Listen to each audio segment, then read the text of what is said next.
Hello, Julian. Hello, Mike. How are you? I'm good, thank you very much indeed. Good. What do you want to talk about tonight? No, don't know. What do we talk about? Got any ideas? Yeah, I've got an idea. Yeah? I've got an idea, yeah. Because tonight, Julian Hoad, this is your life. Dun, dun, dun. Hi, I'm Mike Brampton. And my name is Julian Hoad. Welcome to Veterinary Ramblings.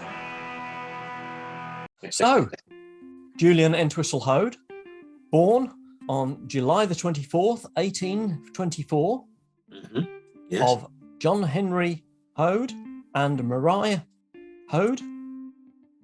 Yes, unfortunately they were twins. It's something in my great-great-great-grandparents' past I was hoping would come out, but no, they were, yes. Have I got this right? I don't think I've got this right, have I? I think you might have got someone else there. I have emigrate? to question the 1884. It sounds about right, but I can't help feeling that I was a child of the 60s. Oh. And that's the 1960s rather than the 1860s or 80s. So, probably no relation to this person who left these fair shores and went to America to earn his living and died in penury in New York. No. I haven't been to New York. I certainly haven't died there yet. Okay, let's Right. start again. Okay. Let's start again. So are you from Kent?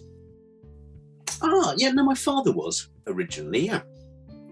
Did you actually know that something like 90% of Hoads come from Kent and Sussex? Yes, I looked up once, years ago, I looked up the name Hoad and came up with nothing of interest other than it's an abbreviation for hydroxyoctyl acetyl desuccinate, which I thought was great, but I didn't think it was relevant. I also found out that a lot of Hoads came from Kent, and my father's grandparents and parents were born in Kent, as was my father. He spent most of his life, or most of his early life, at school in Kent. So did you grow up in Kent then? No. Well, I spent a few weeks there. Are you going to spoil this whole interview all evening? No. I worked in Kent with Phil Lamed many years later. Yes. But the thing is, you see, I was an army brat, so I grew up all over the place. Right. Okay, that's interesting. Yeah, Is that my why dad hadn't been in the army. I might have been brought up in Kent. Or you'd have had a consistency in your education? I don't think I ever would have had that, no. I was far too rebellious. Oh, that's such a lie. I was trying to make myself look cool. So tell me then, Julian, as a schoolboy growing up, did you want to be a vet when you were at school? I did. According to my mum, I wanted to be a vet when I was 5. Oh, right. And now the thing is, you see, she told me that when I was about 6, so I'd not had a lot of time to forget. And she told everyone, and so it was a done thing. I kind of always wanted to be a vet, but I'm never quite sure whether I wanted to be a vet because that's what I decided when I was 5, or that's because my mum had decided that's what I decided When you were 6. Yeah, when I was 6, right. She thought, I'll shut him up. He likes animals. Although, having said that, she was quite disappointed when I eventually became a vet. Really? Why? Well, actually, it was before I became a vet.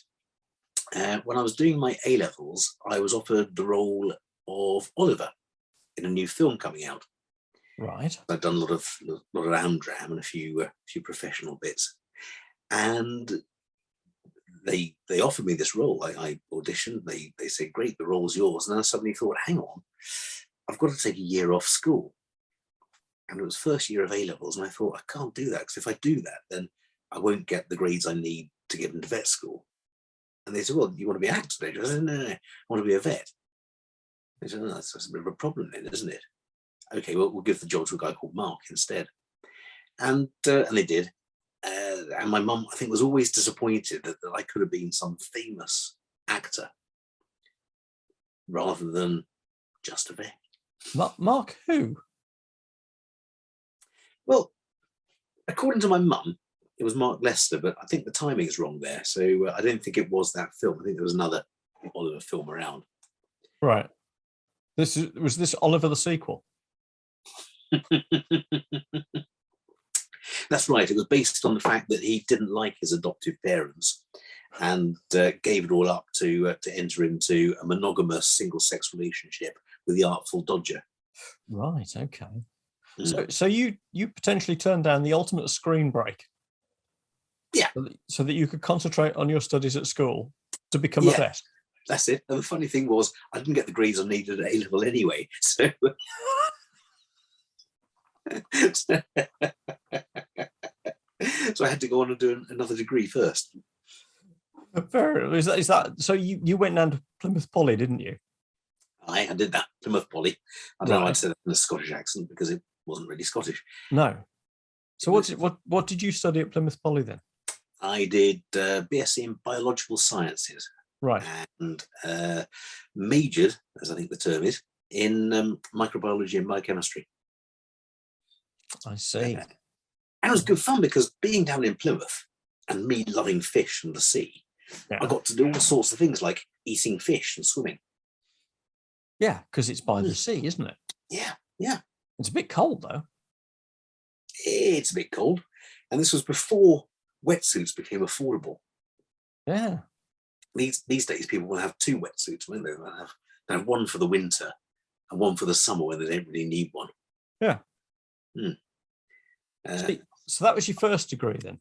Quick question then, because we've interviewed a number of people, haven't we, where they've said they wanted to be a vet and they have either not been given the places or offered the grades. And it's been suggested to them that maybe they should go off and do another degree first, zoology or biology or whatever it is, and then reapply, and they'll come in at probably second year level.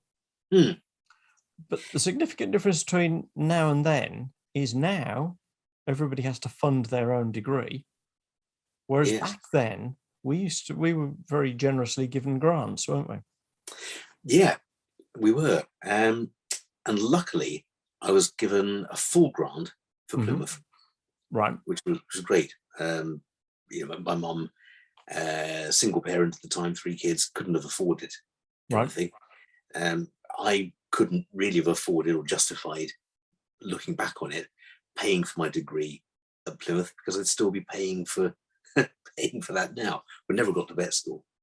And I was bitterly disappointed, it must be said, bitterly disappointed at the time not to get the grades, and felt that it was very much a second place thing to do, to go to Plymouth Poly. Right. And to do biology. In fact, it was one of my biology teachers, a lovely, lovely teacher called Jackie Darby, who said, "Look, I'm a poly grad. You like me as a teacher, don't you?" I said, "Yeah, you're fantastic." Well, she said, "Don't be a snob, go and do it." And I did, and it was fantastic. I wouldn't go back and change my life at all because I had such a great time at Plymouth. A lot of the friends I made there are friends now. A lot of the memories I've made are memories now, which I may not be able to say in 20 years' time. I'm glad you remembered that. I've got it written down. Okay. And yes, it was fully funded, which was great. And I was told at the time, yes, do another degree and then reapply, and there's a very good chance to get in. So I did the other degree purely with the view of getting into veterinary school after. Oh, right, okay. And got a 2-1 and reapplied, and they said, "Sorry, we're not taking grads." that was all vet schools. We're not taking graduates. We've got too many people applying. So right. So I thought, oh dearie me, that's 3 years of my life wasted, isn't it? I didn't think that at all. I thought, well, time to do something else. Okay. And after a couple of days of crying and thinking I'll never be a vet, I then thought, what have I really enjoyed at Plymouth? What can I do that I really enjoyed to make a career? And I thought, no, I can't do disco dancing as a career. What else have I really enjoyed? Acting. You know, acting. Yeah, but you turned down the big part in the big movie. They'll never have you back. No, I think they said you'll never work in this town again. Right. Yeah, it was Slough, and I never have worked there again, so fair enough. But what I really enjoyed in the microbiology and biochemistry part of the course was viruses, studying viruses. And so I eagerly scanned the back pages of New Scientist, looking for jobs in virology. And there was a job going in HIV research at the Chester Beatty laboratories in London. And HIV at the time was a new virus. It was only been discovered maybe 2-3 years before. Yep. And all the money was going into the research into that. And so all the fun gadgets, all the neat tools and reagents were going into HIV research. So I thought, wow, that'd be fantastic. I want a part of that. Yep. So I interviewed for the job, lied in the interview in the grand tradition of anyone going for an interview anywhere, and got the job. What little lie did you tell at your interview then? Well, on the train on the way to the interview, I was reading New Scientist, and there was an article about some new test that had come out called a polymerase chain reaction. Right. In fact, it wasn't a test in those days. It was a way of detecting minute quantities, usually of viruses, but of any nucleic acid. Right. For the purposes of genetic research on them, so amplifying them from perhaps one single molecule, getting them to a level where you can have enough of the nucleic acid to do some tests on. Right. So I read about this, thinking, oh, that's very interesting. And then in the interview, Thomas Schultz, the guy who interviewed me, the best boss I've ever had, will ever have, by the way, fantastic guy. He said to me, so do you know about PCR? So quick as a flash, I said, what do you mean the polymerase chain reaction?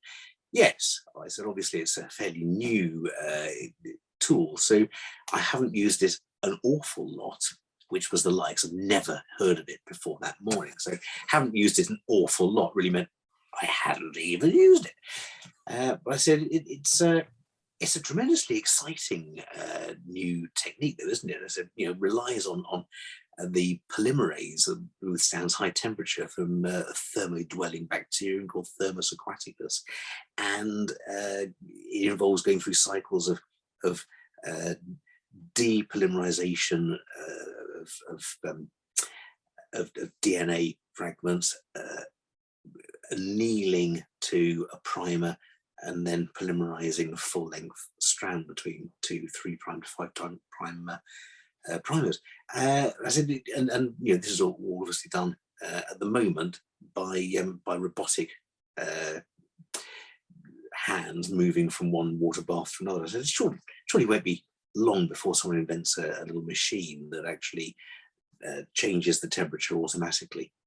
And I let it stop. He said, "Gosh, you do know a lot." Well, that's fantastic, because we're looking for someone to head up the HIV detection by PCR panel. And I said, yes, that would be great. And I got the job, I think, on that basis. And a week after applying for the job, I was telling all these professors how to do PCR, thinking, fuck, I have no idea. But you've got that week's magazine, hadn't you? I read everything I could about it. There wasn't any internet in those days. No. So I had to go to the library and look at proper articles and written stuff. Yeah.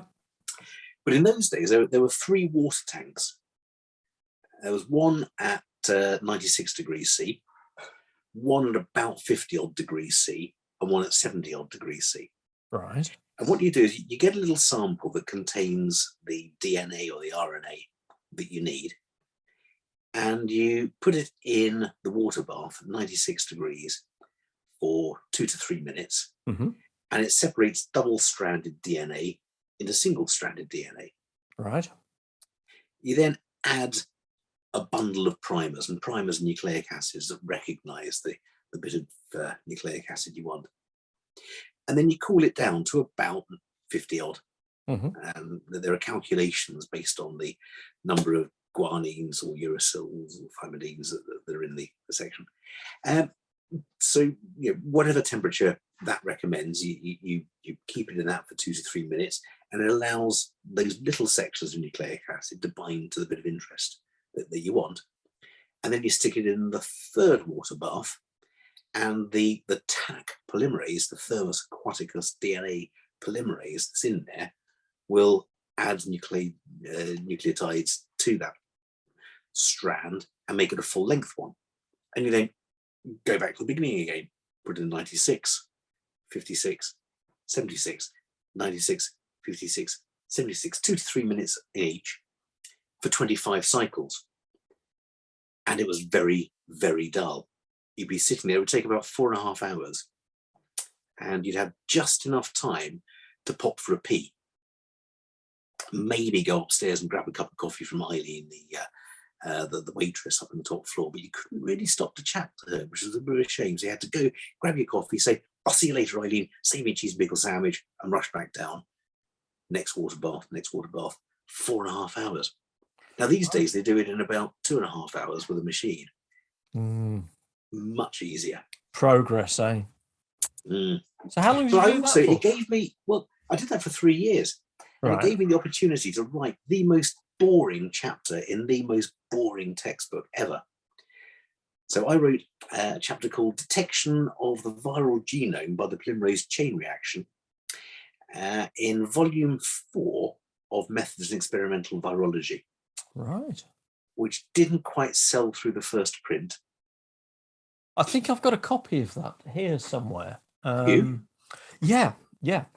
It's worth something now, with toilet paper being so expensive and all. Yes. Well, that's that was my little white lie for the evening.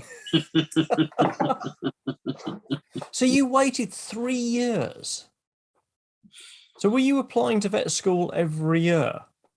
No, not at all. I decided that's what I wanted to be, and I loved it. It was great. I loved being a research virologist. Absolutely amazing team I was working with.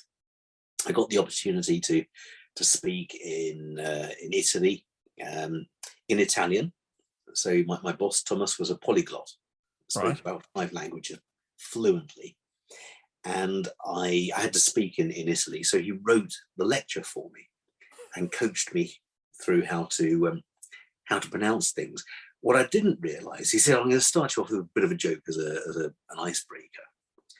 And the beginning of my speech, as I read it, people were laughing. And I thought, great, the icebreaker worked well. And at the end of it, someone said, "Did you write that?" And I said, no, Thomas wrote it. They said, "That would explain it." I said, "What do you mean?" I said, "Well, it's going to say, I'm only about 2 years old, and I look it, and I know absolutely nothing about the subject I'm talking about. But I'm going to pretend, for the purposes of vanity, over the next 20 minutes, that I know something about this. And you're going to listen and laugh at this."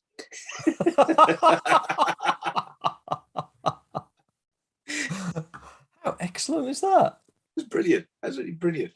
It's always difficult, isn't it, picking up somebody else's lecture notes and their slides and going through the process the way they would have liked to have portrayed it. It is absolutely. And if you haven't got a full understanding of the subject, it can get really, really messy very, very quickly. It can. Yeah, particularly, I did that once at a BVNA Congress. Someone didn't turn up, and they sent their slides and said, "Could Julian read them?" Or could someone read them out? Someone called me, so I did. And halfway through, I had to say, "Look, I'm terribly sorry, but I don't agree with what they're saying here. This is what I think. I'll tell you what they say, and then I'll tell you why I disagree with it." I said, "If anyone thinks that I'm right, put their hand up. If anyone thinks the other person's right, put their hands up." And it was about an even match. And I said, "Okay, your homework for tonight is to find out which of us is lying, or whether we're both correct." And there are 2 ways of looking at it. Interesting stuff. God. If that was my lecture, I'd be spitting tax. You would. But we've lectured together in the past a few times. Yeah. And they've gone okay. We never disagree, do we? No. Yeah, we do. Yeah, we do all the time, actually. Yeah, fair enough.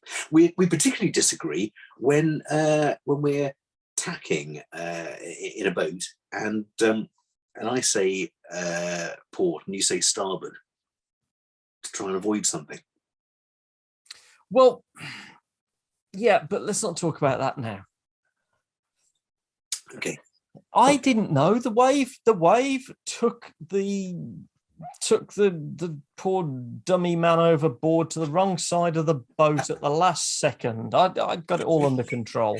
To our listeners, we're doing a simulated rescue, and we killed them. But between Mike and I, we killed this poor person who'd fallen overboard. Now it wasn't a person. It wasn't. It was just a.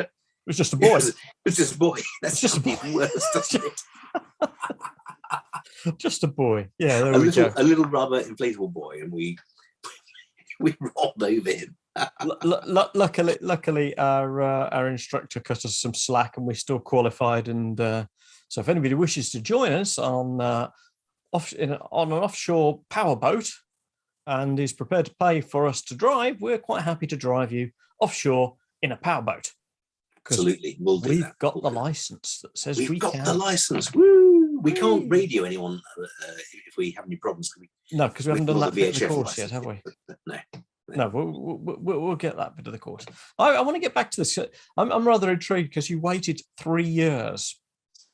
I did. I waited 3 years. So I was loving it. As I said, I really enjoyed it and could see myself doing this for the rest of my life. Right. Did they find out about you lying in the interview? Oh no, he knew about that 2 weeks after starting. I don't think I needed to tell him. Back in the day, you'd get away with that, and nowadays you'd be straight out the door. Oh, it'd be gone now.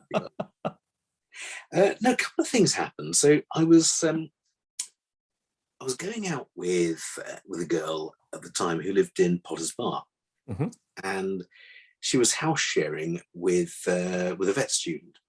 Right.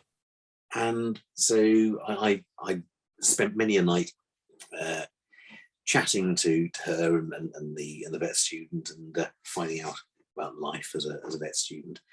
And I realised 3 things.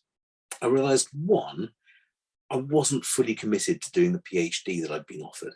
And I realised, 2, that I really, really wanted still to be a vet.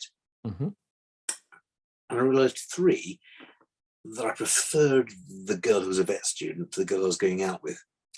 Oh, embarrassing. Yeah, that was the most awkward part of it. Right. What happened there? We split up. We decided to go our mutual ways. And then I realised how difficult it was to date the girl who was living in her house. So so I gave that up as a bad move as well. Right. But I did apply to vet school and got in. Right. So you applied to the RVC? I applied to the RVC. Had a grueling interview. All right. Partly grueling because I realised halfway through that the chap that was asking me questions was the virologist at the RVC. Asked me some questions, and I disagreed with what he was saying.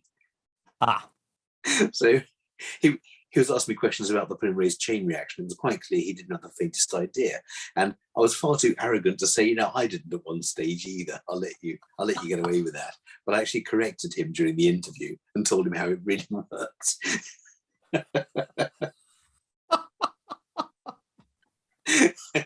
And you still got offered the position? I got offered the position. Not only that, but after qualifying, this poor chap went off on long-term sick leave, the virology lecturer, and I was given the job of virology lecturer for the first couple of years while I was a student. So I was teaching my my cohort and the year above, and then subsequently the year below, the virology course that I was myself studying, and I had to sit the exam that I helped write. Oh gosh! Oh dear! How did that go? I failed. Yeah, had to resit. That's awkward, isn't it? So what happened in veterinary college then? That 3 years after they said, "Oh, sorry, too many people, we're not taking anybody in," to 3 years later going, "Oh, go on then, you can come." Well, they started to see a decline in vets. Right. So it was the beginning. This was 1991. And whereas in 1988, when I'd previously applied, they were fully stocked as a veterinary profession. Right. In 1991, they were just beginning to see that actually the profession was losing numbers. Right. And they needed to get more people in. And there were, I don't know, I think there were government guidelines at the time saying you must take so many graduates. So a concatenation of events that I was quite lucky to get on. Right. But I did have to fund the whole thing myself. Which I was going to come on to that, because did you get a grant for your second degree? No. I actually no. I tell you, I was really, really lucky. I got a part grant. Okay. I forget how I did it now, because it was 29 years ago. But I wrote to the council and said something along the lines of, "Well, you had originally agreed to fund me for a veterinary degree, right, which would have been very expensive. You funded me instead for a 3, instead of a 5-year course, you funded me for a 3-year cheaper course. So would you pay me the difference?" And they actually said, amazingly enough, "Yes, we will." Wow. So, and it wasn't quite that, but it was pretty much all the tuition fees. Okay. So that I just helps. to find living fees, which, yeah, it was absolutely amazing. And the motto from that story? I'm a spawn you get. No, I was thinking, if you don't ask, you don't get. No, absolutely. Yeah. Be persistent, I think, is the motto. Yeah. Be persistent. I'm really pleased. As I said, I love the way round I took it. It was 6 years longer than it should have taken, and I had to go back into the first year rather than entering the second year. Right. Because I hadn't done anything that included anatomy. Right. I wouldn't change any of it. It was a fantastic journey all the time. But I was very perseverant, and I think that paid off ultimately. I also wrote about 700 letters to companies and to trust funds. I used a book called The Directory of Grant-Making Trusts and Wills. All right. Which was published in those days. It must still be published. But there are trusts and grants and funds, etc., available if you fit the criteria that they look for. And there are some that are really specific. So one of the trusts that I looked up was if you were a Jewish girl between the ages of 15 and 18 who wanted to study Hebrew, there was a trust for you. So some of them are really quite specific. Right. And they're put in either as a sort of tax relief dodge. People will set up these not dodge, but some sort of tax relief. I'm going to use the word dodge ill-advisedly, but someone will set up a trust fund to give to someone for a charitable reason, or leave money in a will for the benefit of all mankind, or of some mankind. And I looked through this and wrote off 700 letters for funding and got about £20,000 worth of funding. Wow. For my course. Wow. Which was amazing. And some of them just sent me a textbook or something like that. There was one guy who really, I wish I could remember his name, but long gone now, I'm afraid, I'm sure. But he was actually a vet. Right. And for some reason he'd set up a trust fund. and it was £30 a year. And he actually gave me £30 a year for 5 years towards my course. And he said, all I'd ask is perhaps you give me a buzz once a year, tell me how things are going. And I went up to visit him in my 4th year of study. Right. It was in Newcastle, I think. A really lovely guy, absolutely, amazing chap. And he took me around as a farm vet. He took me around on his visits. And he just said, he set this thing up. Really just, he said, I know it's a pittance, but I just thought I wanted to help in some personal way to just one person a year. So he had 5 of these trust funds going, 30 quid every year, which back in the 90s was, I don't know what, £120 each per person then. So it would be easy to mock it, wouldn't it? But that little step up, that's one couple of textbooks. Yeah. That you would have to find some other way. But because you've got that cash, you can actually get access to that book. Absolutely. And I made a connection as well in the veterinary profession. And it gave me an inkling into actually what a family the profession is. You've got me thinking here. It sort of makes me wonder, can we not encourage some of these senior vets and some of these people who, how do we describe this? I better be very, very careful with my chosen words here, hadn't I? A number of senior vets have benefited greatly over the last few years from their retirement. Absolutely. Wouldn't it be amazing if we could set up a trust fund for each of them to do their little bit and put 100 quid in, say, per year? Yeah. And we'd be able to help more than one student each year. Only a little bit, just a gesture. It's tax reclaimable. There's no question about that. It is. I put in a bit of money each year to the hardship fund for the Royal Veterinary College. And I think every college has its own hardship fund. But I was so pleased. As I said, I got lots of money from various trust funds, which is fantastic. But the one that I remember 20 odd years on is this guy up north who gave me money for a textbook or 2 each year. Yeah. And it was such a personal and lovely thing. It was fantastic.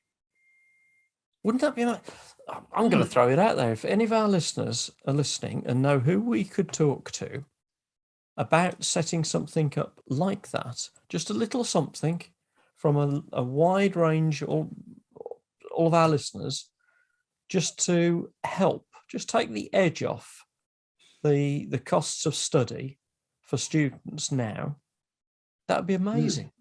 I think that'd be really, really good. It would. And I've just looked it up. The directory of grant making trusts is still going. Look, there we go. You can buy it. I've got it from the library. But the directory of grant making trusts. So wow. Directory of grant, fantastic. And it lists all the grants and trust funds in the world, I think, or at least in that are accessible to the UK from the world. Wow. There's bound to be one to fit whoever applies. So any students watching this or listening to this, please do go into your library and college and look for, or go online and look for the directory of grant making trusts, because even if you get a textbook given to you, that's a help. And these wonderful benevolent people who offer these trusts will be ever so pleased to be able to disperse the money. I don't belittle it, because in the early days of Thames Medical, I benefited from a government startup grant. And I think it was, if I remember rightly, it was only something like 60 quid. It was something like 60 quid or 100 quid a month. I can't remember the exact amount. And it'd be very easy to just poo-poo that. It would. But at the start of the company, every £100 mattered. And if you think about it, that could be the difference between, oh, do we buy food this month or not? Yeah. And so no, I think that's lovely. Oh, it was great. Good advert. Good advert. Well worth listening. I was very impecunious in those days. I was married. Right. So I got married at the end of my first year. Oh wow. And my wife and I lived in the summer house at the end of her parents' garden, which was about the size of the room I'm in now. Right. I had a bed and a desk, a little IKEA fold-up desk. And we'd go into her parents' house to cook a meal of an evening. Right. Then pop back to our little summer house. And it was freezing. It was much too hot in the summer, much too cold in the winter, and it was absolutely miserable. Wow. So did that change your relationship with your fellow students then? Because here you were, a relatively old man. half of them were straight out of school, discovering beer, the opposite sex, and trying to cook beans on toast for themselves. And you were a married man who's already been at work for 3 years and have got another degree. Absolutely, and they were learning how to cook baked beans on toast, and I was throwing parties where we had paella. It did, but you know, they were fantastic. They put up with me. It was brilliant. I looked up to most of them on starting off in their journey through life, right? And I think some of them looked up to me, at least in the form of a sort of harmless mockery. So I remember, old Git Hoad was one of my monikers. But I remember we were having a chat in a pathology lecture about pigmentation and acquired pigmentation, and I can't remember now which pathology lecturer we had, but he was talking about skin pigmentation and hemosiderin, a breakdown of red blood cells lodging in the skin, causing blemishes. And I said, is that what causes liver spots on old people's hands? And he said, I don't know what you mean. I've never heard of that. He was a foreign chap. Right. I don't know what you mean. So someone said, stand up and show him, Julian.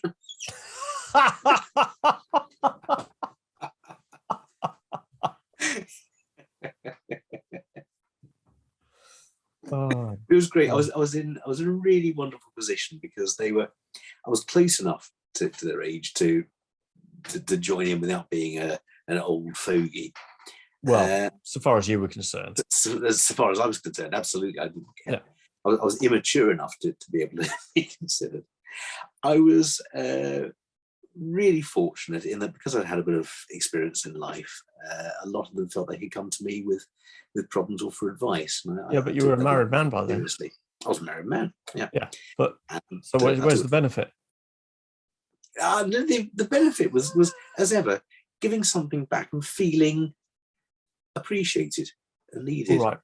Sorry, was I too shallow then? For a change. So you lived around London for 5 years? Yeah, I did. Yeah. So why'd you move away? Why indeed? Because I now live in West Sussex. Right. Okay. Well, so in fact, it was longer than that because I worked in London. So I worked in South Kensington. That was the Institute of Cancer Research. Of course, yes. So I was there for 3 years. I was in Camden for 2 years and Potter's Bar, North London, for 3 years. Right. I lived in Sutton from the age of 12 onwards, and went to school in Croydon and Upper Norwood. Real town stuff, real rough town stuff as well, near Thornton Heath and or those insalubrious places. Right. I've always been a country dweller, though, in my Uh-huh. heart. And my aunt and uncle live in a place called Amberley, just down the road from where I'm living now. Right. And There's a castle there. There is Amberley Castle. I spent my first night of married bliss there in my second marriage with the present Mrs. H, the only Mrs. H. I hasten to add, but so my aunt and uncle lived there for many years, and from about the age of 7 or 8, we spent most holidays there. Right. And it's the most amazing places in the country. So there were places to visit. I helped build bits of the castle for summer jobs. I helped to build the portcullis. Learned how to nap flint and do all sorts of interesting things in my. So were you a Hoad carrier? I was a Hoad carrier. Yeah. Which is possibly where the word Hoad comes from. They're not sure, are they? There are some people who think it was a Saxon word, and some people think it's a derivation of hod. Yeah. Hod carrier. Yeah, or a derivation of heath. Yes, yeah, I heard that as well. Yeah. Don't quite know how. Although one of my favourite lecturers of all time was Professor Heath at Plymouth, who was an international expert on bumblebees. Oh. Where I got my interest in bumblebees. So Professor Heath Hoad. Yeah, fair enough. Yeah. So you like bumblebees, do you? I love bumblebees. What else do you like? you say this because I sent you a list late last night after coming what I like and what I don't like. Can you remember what's actually written? No, I can't remember it. Can you? I like tap ears or tape ears, however you pronounce them. I like macaroni cheese. What I don't like, and this is a new one from yesterday in the list I sent you, what I don't like are people who drive for 2.5 miles in front of you perpetually, indicating right, but not actually turning. That really gets my goat. Fair enough. I love orchids. And I know that's been. Well, you've got quite a collection of orchids, haven't you? I have now got 37 species of orchid. What got you into orchids? Why orchids? I don't know. You're given these plants, aren't you, as presents occasionally, and orchids are the flowers that just last and last and last. And I think that's probably it. That actually, I got into it because I had these flowers I could look at for more than a couple of weeks. And for some strange reason, I was able to keep them alive, where friends of mine said, "Oh, mine always die." And I started to read a bit about them, thinking, are they in any way interesting? Mm-hmm. And I won't bore you with the details now, but orchids are fantastic. And of course, one of the most popular orchids in the world is the vanilla orchid. Mm-hmm. One of the favourite flavours of ice cream in the world. Ben and Jerry's do terribly otherwise with orchids. I quite like orchids because you can imagine a lot of people would say, "Oh, it's died because the flowers have gone." Because they go through that cycle, don't they, where they just sit dormant, looking dead. Yeah. And then suddenly it all starts budding, appears, and out it comes. Away it goes. Yeah. Yeah. I don't know. You give me an idea. I don't know whether we should do this on the show. It's sort of like it's a bit teen pop quiz, really, isn't it? So I've got a series of questions for you here, then. Yeah. So I'm going to run through these. Let's get a background and see if we can delve a little bit deeper into the what makes Julian Hoad tick. So whole series of so black or white? Black. Okay. Ideal place to live? That's a tricky one. So, yeah, would it be in the mountains or by the sea?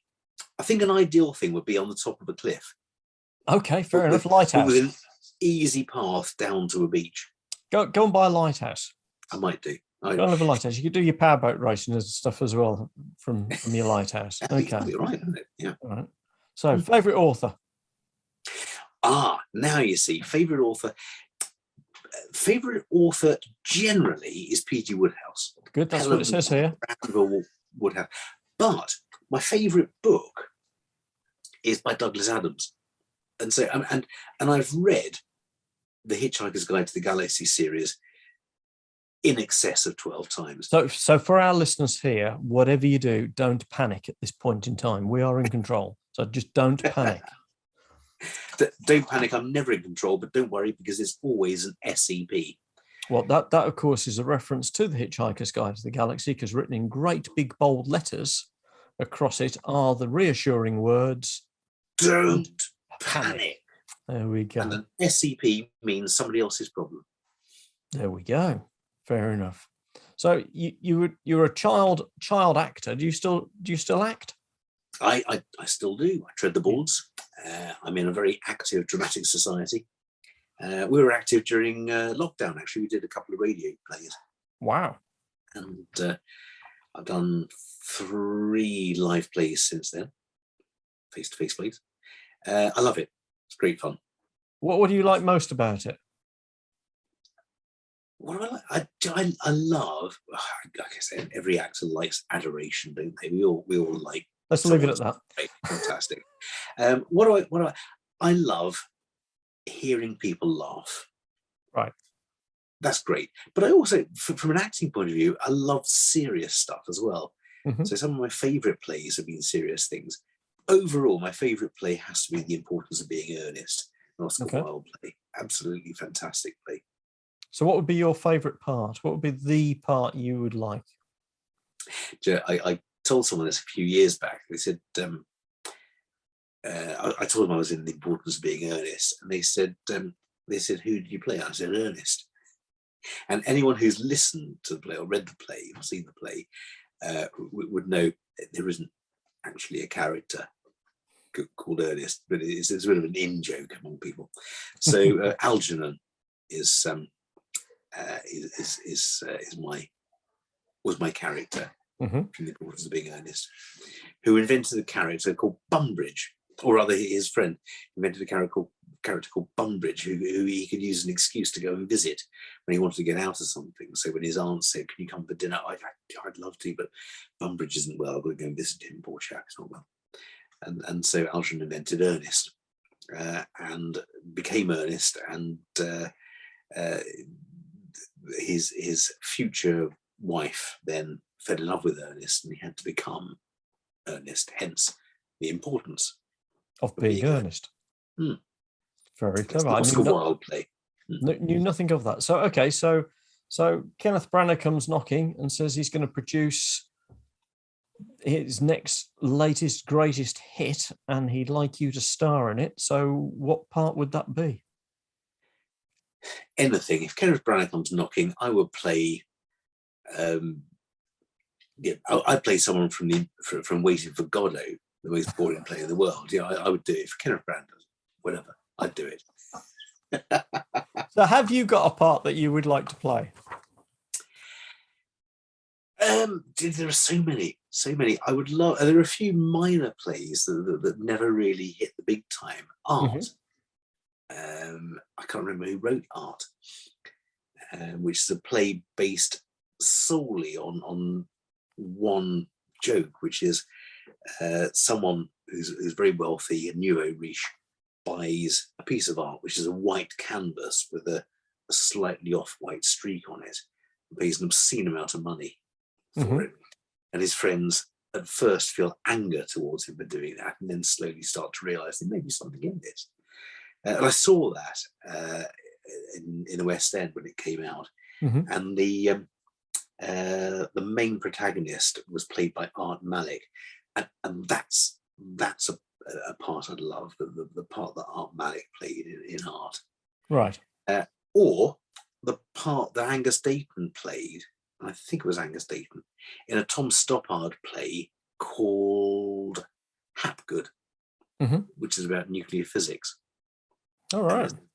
the most amazingly cerebral farce I've ever seen. Anything really. I mean, I'm embarrassed to say, but if I said there was a part I particularly want to play last night, I can't remember it. But there are. No, you didn't. It's just that my acting career ended a lot younger than yours, and I haven't ever gone back to it. But there are two characters who I would love to play. Oh yes, who's that? But only at the Royal Shakespeare in Stratford. I wouldn't be bothered anything else. Which parts are they? One is Lear, King Lear. Yes. And the other, or the Fool in King Lear. The Fool in King Lear, yeah. I must admit, Shakespeare. Why? I mean, the Fool in King Lear. Gosh, you could hand that up like nobody's business. Couldn't you? It's amazing. Love it. Love that character. I played Puck a couple of times in various Amdram productions of Midsummer Night's Dream. Right. And I love it. It was also a piece that I was given for my my Lambda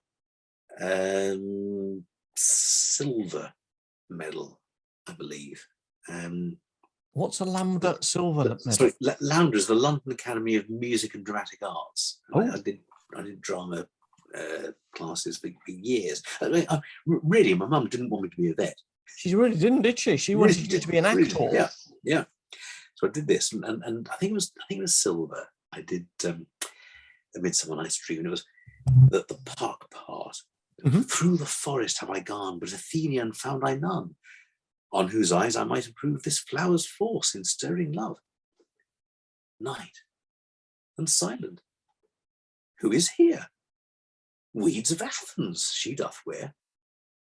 This is he, my master said, despised Athenian maid.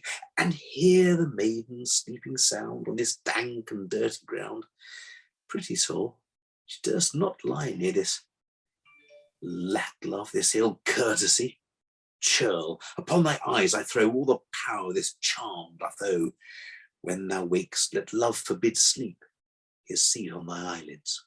So awake when I am gone, for I must now to Oberon. And I do this wonderful jump as Puck, the messenger.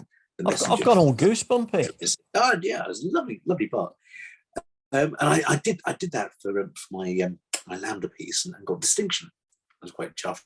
And a few years later, I actually played Puck, and it was the first time I'd done the whole play.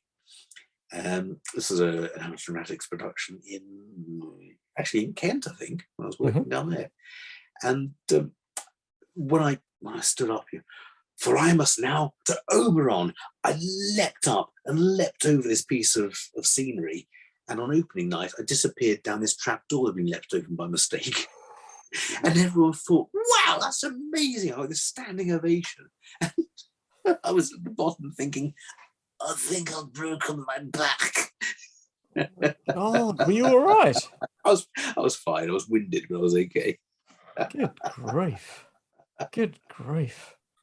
Okay, fair enough then. Right, favourite music artist? Oh, hang on, you've got a choice of 4 here. I'll give you a clue, shall I, so you can get the right answer? Hold on, Louis Armstrong. Well, okay, well that's number 1, yeah. Yeah. But this one's a bit counterintuitive for a vet, really. Poisoning pigeons in the park? Lehrer, absolutely. I was brought up on Tom Lehrer. And any of our listeners, if you've not heard of Tom Lehrer, then look him up. Absolutely brilliant. But he wrote this very off-colour song, Poisoning Pigeons in the Park, which it's worth a listen to. Yeah. And of course, he was famous for writing the song The Elements. There's antimony, arsenic, aluminum, selenium, hydrogen, oxygen, nitrogen. That's him, yeah. Well, of course, the difficulty now is that since it was written, we've now discovered another 24 elements, haven't we? And we've discovered a few and made a few, but he's got a catch-all at the end of his song. saying, these are the only ones of which the news has come to Harvard, but there may be many others, but they haven't been discovered. Yeah. So there's a let-out clause there. So. Well, a bit of a let-out clause, because I actually saw the periodic table the other day. Oh, yes. And it's different to the one that I learnt by rote when I was back. It is, isn't it? My daughter's doing chemistry at the moment. And, Yeah. She showed me, I thought, hang on, there's a couple of extra lines here. What's that all about? That doesn't look right. What are all these lines? What's all that all about? Yeah. So would you swap it? Would you do anything? Would you go back and do it again? I go back, a bit like Peter Cook. I've learned from my mistakes and I can repeat them at any time. Yeah, there are always bits we could change, aren't there? Always bits you think, I could have handled that better, could have done that better. But by and large, I do it again because it's taken me on this amazing journey. And if I've been able to step on that journey 6 or 8 months, then I might not have met you. I might not have been a vet. I might not have had so many things. I might have had, better. I'm putting my fingers up as quote marks there. I could be owning a huge yacht at the moment. Well, no, you'll be able to do that fairly soon anyway, because they'll put them all to auction. Oh, this is true. Yes, I can buy. It's all very well seizing all of these $1 million yachts from all of these Russian oligarchs, but they're still going to have to sell them to realise the value. Yes, and you're going to run them as well. And you're going to run them. God, how much do those yachts take to run? Oh, I wouldn't even like to think about that. However, yes. You do have your offshore powerboat license. I do. So I think as long as one of those oligarchs has a boat of less than 10 meters.